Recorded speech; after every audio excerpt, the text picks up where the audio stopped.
My cousin's name, Farbod, means greatness. When he moved to America, all the kids called him Farthead. My brother, Farshid, he who enlightens, became Fartshit. The name of my friend Nagar becomes beloved, although it can be more accurately translated as she whose name almost incites riots. Her brother, Arash, Giver, initially couldn't understand why every time he'd say his name, people would laugh and asked him if he itched. All of us immigrants knew that moving to America would be fraught with challenges, but none of us thought that our names would be such an obstacle. How could our parents have ever imagined that someday we would end up in a country where monosyllabic names reign supreme? A land where William is shortened to Bill, where Susan becomes Sue, and Richard somehow evolves into Dick? America is a great country, but nobody without a mask and a cape has a Z in his name. And have Americans ever realized the great scope of the guttural sounds they're missing? Okay, so it has to do with linguistic roots. But I do believe this would be a richer country if all Americans could do a little tongue aerobics and learn to pronounce k, a sound more commonly associated with this culture with phlegm or k, the sound usually made by actors in the final moments of a choking scene. It's like adding a few new spices to the kitchen pantry. Move over cinnamon and nutmeg, make way for cardamom and sumac. Exotic analogies aside, having a foreign name in this land of Joes and Marys is a pain in the spice cabinet. When I was 12, I decided to simplify my life by adding an American middle name. This decision serves as proof that sometimes simplifying one's life in the short run only complicates it in the long run. My name Firiza, chosen by my mother, means turquoise in Farsi. In American, it means unpronounceable, or I'm not going to talk to you because I cannot possibly learn your name, and I just don't want to have you ask again and again because you'll think I'm dumb, or you might get upset or something. My father, incidentally, had wanted to name me Sarah. I do wish he had won that argument. To strengthen my decision to add an American name, I had just finished 5th grade in Whittier, where all the kids incessantly called me Ferocious. That summer, my family moved to Newport Beach, where I looked forward to starting a new life. I wanted to be a kid with a name that didn't draw attention, a name that didn't come with a built-in inquisition as to when and why I had moved to America, and how it was that I spoke English without an accent, and was I planning on going back, and what did I think of America? My last name didn't help any. I can't mention my maiden name because, Dad, I'm writing a memoir. Great, just don't mention our name. Suffice to say that, with 8 letters, including AZ, and 4 syllables, my last name is as difficult and forward as my first. My first and last name together generally serve the same purpose as a high brick wall.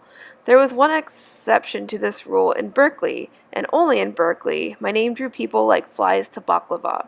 These were usually people named Amaryllis or Chrysanthemum, types who vacationed in Costa Rica, and to whom lentils described a type of burger.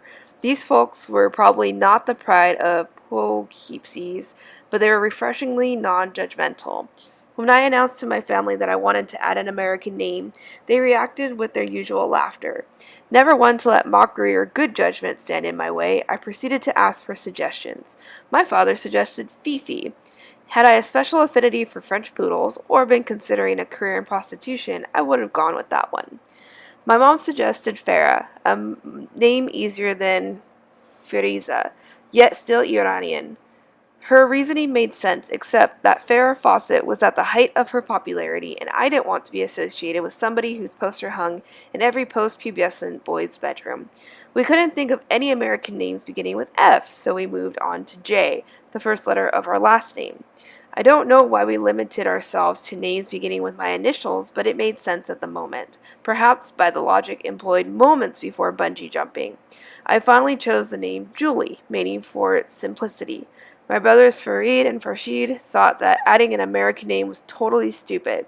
They later became Fred and Sean.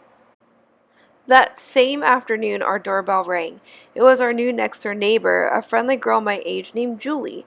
She asked me my name, and after a moment of hesitation, I introduced myself as Julie. "What a coincidence," she said. I didn't mention that I had been Julie for only half an hour. Thus, I started 6th grade with my new, easy name, and life became infinitely simpler.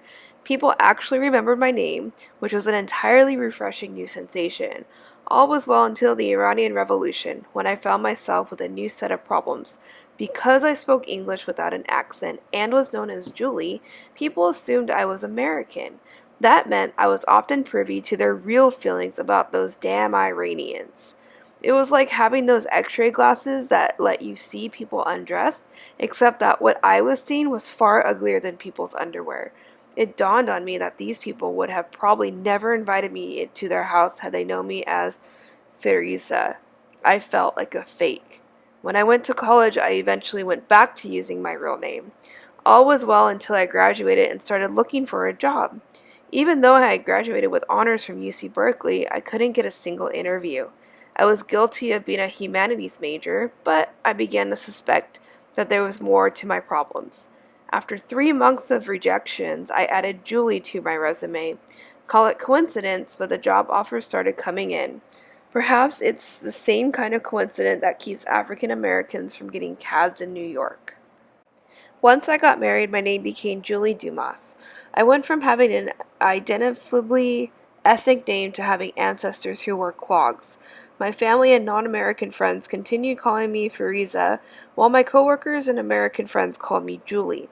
My life became one big no, especially when friends who knew me as Julie met friends who knew me as Firuza. I felt like those characters in soap operas who have an evil twin.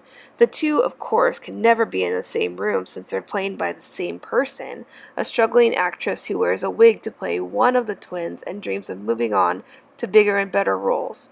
I couldn't blame my mess on a screenwriter, it was my own doing. I decided to untangle the knot once and for all by going back to my real name. By then, I was a stay-at-home mom, so I really didn't care whether people remembered my name or gave me job interviews. Besides, most of the people I dealt with were in diapers and were in no position to judge. I was also living in Silicon Valley, an area filled with people named Rajev, Avishai, and Insuk. Every once in a while, though, somebody comes up with a new permutation, and I am once again reminded that I am an immigrant with a foreign name. I recently went to have blood drawn for a physical exam.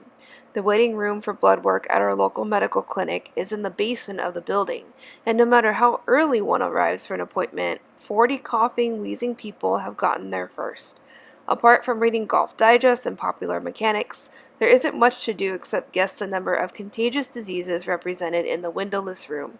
Every 10 minutes a name is called and everyone looks to see which cough matches that name. As I waited patiently, the receptionist called out, "Fritzy? Fritzy." Everyone looked around but no one stood up.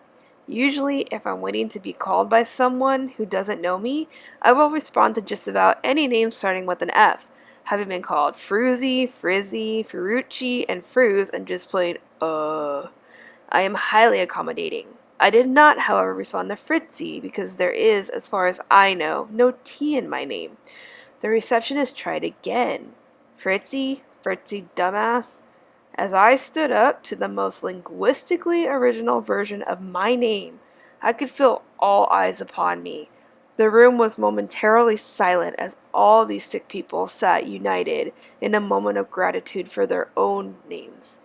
Despite a few exceptions, I have found that Americans are now far more willing to learn new names, just as they're far more willing to try new ethnic foods.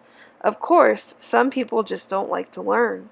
One mom at my children's school adamantly refused to learn my impossible name and instead settled on calling me F-word.